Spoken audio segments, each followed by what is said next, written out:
Hello, this is Samuel Sportspot, and welcome to my 2022 mock draft. Just to put it out there, the picks I'm making in this draft are if I were the GM of each team. I feel like that's going to make it more unique, help you get to know how I really watch football. And just want to tell you, I spend a lot of time every single year studying football and watching it. I love it. I've loved it since I could walk, since I could even remember. Um, and I just want to share my thoughts out there.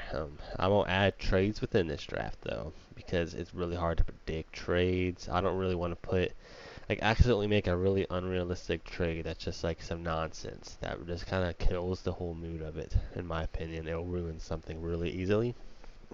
um, yeah, so this would be my first round mock draft, and here we go with the first overall pick. I feel like the Jaguars should select, in my opinion, the highest upside player in the draft, Trayvon Walker. He can play wherever you ask him to play, and for young teams that haven't had much recent success, I mean, if you just go for the edge rusher, that's not a bad pick. Just throw a dart, and if it works, then you're looking real good. And the Lions, I don't think is really much of a debate what happens here. The hometown guy, bingo, bingo, not much to talk about. That's a win, in my opinion. The best current play in the draft, but highest upside. That's why I had him go one, him go two. Um, Sorry about that. At three, so the Texans are very bad. They don't really have any strengths besides left tackle, so I have them going for the right tackle. Neil has experience playing it, and they would have instantly the best tackle duo in the league. And that really helps whoever they put under center. If it's Mills, if they really do think that they can build, behind Mills, that's just a nice way to start for them. Number four, the New York Jets. His name's been linked with him a lot, and I think he's just one of the better players in the draft. Sauce Gardner, a day one lockdown corner. Nothing wrong with picking him at four. New York Giants are liking how it's falling though, because they have Kayvon as the fifth pick. Fills a need, and I don't know, just if you get a big time edge rusher at any point, it'll make a lot of people happy. And the Giants just need that. They just need some personality on their defense. They don't really have anybody like you can really say, oh, he's a playmaker. He changes the game. And I think this can help them change that. And number six, the Panthers could go a million ways, but I have them going for quarterback. Not because I think he's the next best player, but I think that they desperately need a quarterback. I don't trust Sam Darnold. They have not really the worst roster, in all honesty. Bringing in Kenny Pickett, who fits their system perfectly. He was recruited by Roll. I mean, he'll come in and he knows the West Coast. That's what he knows. That's why they're gonna run. It's the perfect fit for a quarterback. And if the Panthers want to try to get their franchise quarterback, I mean, you have to here. The next pick is like 137. So it's either you trust Sam Darnold or you make a trade or you get a Kenny Pickett. I think it's just a simple thing right here. Number seven, the Giants are really happy. They have both Kayvon and now they have Akeem Akwanu, who some people think in general is just the best offensive lineman, top four player in the draft by many people's standards. Well, now's the Falcons' time, and they stink, but they have a few holes that are larger than others.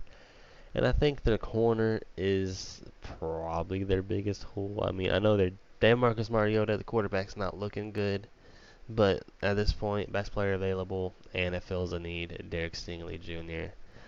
No one's going to be upset with that. Well, yeah, the Seahawks are picking now, and they will get the best player on the board, but also replace Deion Dawkins. And they get Charles Cross. Whoever plays, I mean, I guess right now is Drew Lock, I guess. Whoever plays under center, and that is with the blind side. Because Charles Cross is a really good pass protector. There's no doubt about that at all.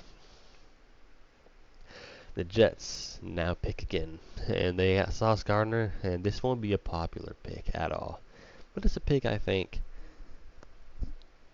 is the best player left. and could really spice up the, not even just a draft, but really change things. Jordan Davis. Dude is built like a monster, and he's pretty dang fast for his size. And he's the best run stopper in the whole draft. I mean, he's going to go in there and be an instant. He's just a run anchor. The only issue in his game is that he's not a good pass rusher. And he's young. If he can develop into an average pass rusher, I genuinely think he could be a top 5 player on defense in the entire league. And I think the Jets really need to just get more talent because Zach Wilson needs help if they really think he's the guy. Well, next is Washington, and they got Carson Wentz. And Carson Wentz threw a lot of contested balls to Michael Pittman. He loves his receivers that go up for 50-50 balls. And the best one in this draft is Drake London. I'm not saying he's the best receiver in the draft, but he's the best fit for Washington. It makes the most sense to me. You have Scary Terry, then you have the guy who's going to go up for all the 50-50 balls. And we all know Carson Wentz loves to throw. And then now at 12, I think the Vikings go defense. The Vikings really have a solid offense. They just, man, they can't really stop that many people. And they go against Aaron Rodgers twice a year. So I feel like they go for Jermaine Johnson. He had a really good Senior Bowl. He's a good run defender. He can do a tiny bit of everything on for you. So, well, Texans are back on the clock. And for me, it was a pretty easy pick. They have a lot of holes, but I feel like if you're a team like them and you are garbage, you just got to build from the trenches. You already have your tackle duo. Let's bring in George Karlaftis. He's an Iron Man, played most of the games in college. He's going to go in there, be consistent for you, and hopefully you can build on from there. Now the Ravens. They have a few holes. They're a pretty good team, but I think they should go with it. Jameson Williams, only because he's the best deep threat. He's a super speed demon. They have Hollywood Brown, who's an athlete. He can take the top off the defense really fast. And they have probably the fastest quarterback of all time. Having that much speed on one offense, I don't think it's ever been seen before. And it'd be almost impossible to defend. I mean, like, what are they going to do about it? No defense is going to be able to keep up with all that. And I feel like that's why it's not the biggest need, but it definitely will switch things up in the AFC North again. Almost said South. Well, the Eagles are on the clock, and I don't think they hesitate. Kyle Hamilton falls. He only falls because safety is the most valuable position. He's probably one of the best players in the draft, but he's a safety. He can play all the positions in the secondary, which is why the Eagles love him and will not even hesitate. Bingo, he's an Eagle. All Eagles fans are cheering right now. Now it's the Saints on the board. Saints, they have Jameis Winston, the quarterback. I don't think the QB is the biggest need for him. I feel like Winston can be the guy, and if they also think that, they need to help him. Bring in a left tackle, Trevor Penning. As simple as that. You can see if Winston's your franchise dude. The Chargers are on the clock, and the Chargers have had a massive offseason. Now I want to get Trent McDuffie because Trent McDuffie can play a lot of positions. Yeah, Trent McDuffie can play a lot of positions. He can play on the outside, but I feel like he'll excel in the nickel. And the Chargers have Asante Samuel and J.C. Jackson on the perimeter. Bring in Trent McDuffie, and you already have a good offense. This is a pretty scary secondary now. I mean, you also have a Derwin James at safety. AFC West is stacked. You have to have good secondary to even hope to survive. So Trent McDuffie's the guy, in my humble opinion. Eagles are back on the clock.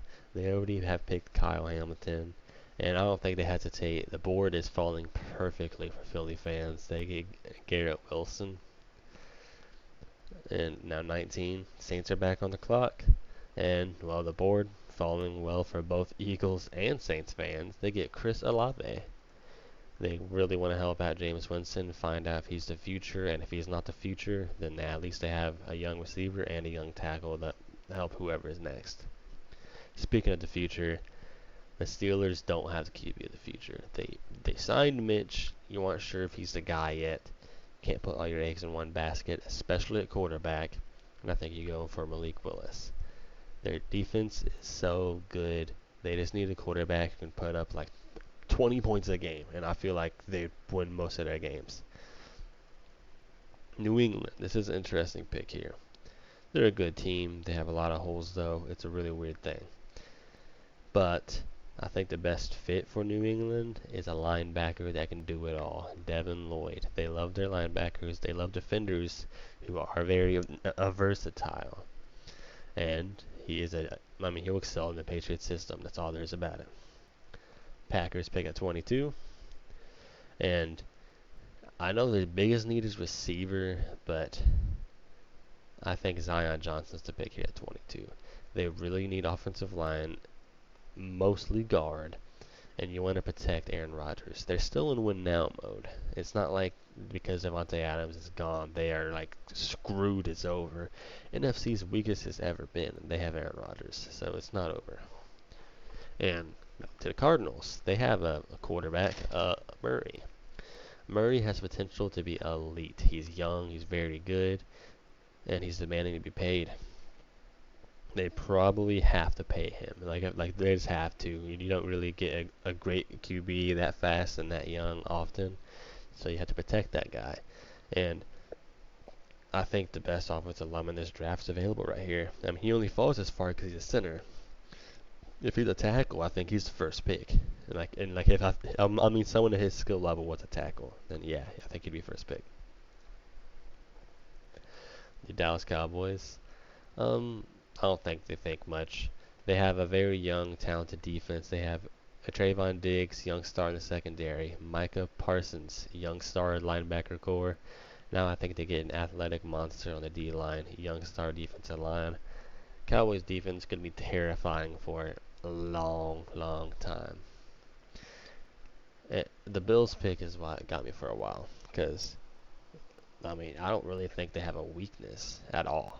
Like they are stacked, but in today's game, with all the every team can put up so many points, you have to have a deep secondary, and I think that they go secondary here.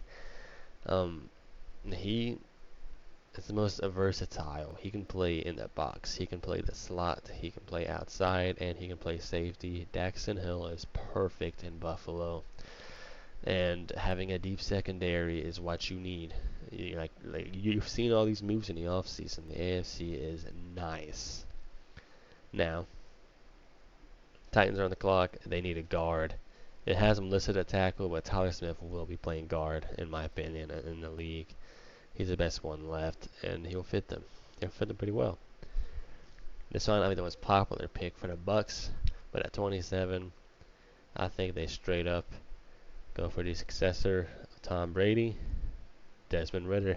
Every year in college, you can look, you can watch him. He's gotten better every single year. If you can have a year in the NFL to learn a system and to settle down and also learn from the best of all time, Tom Brady, that Desmond Ridder is going to be amazing. And the Bucks have a really stacked roster. It's not like they're desperate for this or desperate for that. They are contenders. They can win it all right now. So I think they can afford to get a young QB to replace Tom Brady. And also, I do want to mention, you'll have a fifth-year option if they do pick him now. Which means, if Tom Brady retires this year, it's really his last run. They'll still have 4 more years of Ridder on a rookie contract. And they already have a really good roster. I think this is the best move for the Buccaneers. So the Packers do pick again, and I don't think they hesitate. The guy has fallen a little far, and they're not mad about it. Treylon Burks to the Packers. They get their weapon, and they protect Aaron Rodgers a little bit. I think they're already better than they were last year. So the Chiefs have back-to-back picks, and they could go a lot of ways, but they really, I think, need to improve their defense. It doesn't really, they have a good offense and they have Patrick Mahomes. The AFC West is stacked, so they really need to slow down these other offenses. So if you can get somebody like a Nakobe Dean, that would be like that's an amazing scenario. He's an athletic beast at linebacker who will instantly be their starting linebacker. And then back to back, I mean, they're going to go straight back to defense again. Let's bring a corner in the game and let's get an Andrew Booth. So the Chiefs fans probably should be happy about that. They get two young defensive studs that probably both could start day one, probably will. And the AFC West, I think if this like is how it happens, the Chiefs are right back to, like, the Chiefs are the best team in the AFC West, maybe the league. This is a really good like haul from them. Now Cincinnati's back on the clock, and I love this pick for him. It doesn't get much better than this. Kenyon Green. He can play left tackle, left guard, and right tackle. He's played them all. He has the experience. He's 325 pounds, and he moves like he's like 290, which that means he moves fast for 325 pounds. And he's played his best football at left guard, which is the Bengals' really last spot they haven't filled. And I also think it'd be intriguing because that means they would have filled up. They would have replaced one offseason left guard, center, right guard, right tackle, and they'll have the same left tackle. But that's a total rehaul, and Joe Burrow will be having the time of his life. He will be so happy. Like this, I think the Bengals probably have had the best offseason, and then if you bring in a Kenyon Green, this is a best case scenario for them in my opinion. And the Lions at 32 could go a lot of ways. They could go for a quarterback here, get that fifth-year option for someone they like, but I don't, I don't think anybody left is really better than Jared Goff, and Jared Goff can still get better. I'm not saying he's the answer because I really don't think he's the answer, but I think here you want to get just the best player available, especially for a team like this. You already got a good edge rusher, and I believe in building in the trenches. So if you get something like a Bernhard, a Ryman, his potential, man, is crazy. This guy will be your starting left tackle. Pairing him up with a Penei Sewell, that's another amazing tackle duo. And there you go. Um, I mean, this would be an awesome mock draft. My favorite picks here. Oh, sorry. My favorite picks about this mock draft probably are Evan Neal and Laramie Tunsil. That would be pretty interesting. They don't have much else to look at, but an amazing tackle duo is always nice, and it can help everything. I cannot wait to see where Jordan Davis goes. He's probably my favorite player in this draft. Um, let's see. Yeah, oh, I love this pick. If Williams goes to the Ravens, that's probably the most explosive offense in the league. They have so much speed. It's wild. But here you go. If you have any questions, want to ask why I picked certain people, again, want me to clarify, you can ask in the comment section, and I'll happily talk about it with you. Thank you for watching.